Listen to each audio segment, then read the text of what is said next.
మూడు లోకములకు మూడు కాలములకు మూడు మూర్తులకును మూలమగుచు భేదమగుచు తుదిక భేదమయ్యొప్పారు బ్రహ్మమనగ నీవే ఫలనయన. ఒక్కడివే మూడు లోకాలుగా మూడు కాలాలుగా భూత భవిష్యత్ వర్తమాన కాలాలుగా బ్రహ్మగా విష్ణుగా శివుడిగా మూడుగా కనపడుతుంటావు. అటువంటి ఓ పరమాత్మ నువ్వు మమ్మల్ని కాపాడాలని అడిగితే పార్వతీదేవి దగ్గరికి వెళ్ళి నచ్చ చెప్పుకున్నాడు. కంటే జగముల దుఃఖము వింటే జలజనిత విషపు వేడిమి ప్రభువయ్యుండుట ఆర్తుల ఆపద గెంటించుట దానఫలము దానం కీర్తి మృగాక్షి.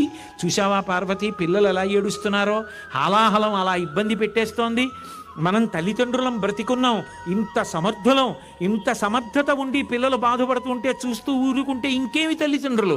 కాబట్టి నేను వెళ్ళి ఆ హలాహలాన్ని పుచ్చేసుకుంటాను. హరిమది ఆనందించిన హరినాట్య జగంబులల్ల ఆనందించున్ హరియును జగములు మెచ్చగ గరళము వారించుటొప్పు కమలదలాక్షి. ఆ శ్రీ మహావిష్ణువు స్థితికర్త నీ అన్నగారు ఎంతో సంతోషిస్తాడు. నేను వెళ్ళి ఆ హలాహలం పుచ్చుకుంటాను. పరహితము చేయునెవ్వడు పరమహితుండగును భూత పంచకమునకున్ పరహితమే పరమధర్మము పరహితునకు నిదురు లేదు పర్వేందుముఖి. పరులకు హితం చెయ్యాలనుకున్న వాణ్ణి సర్వకాలముల యందు పంచభూతములు కాపాడుతుంటాయి.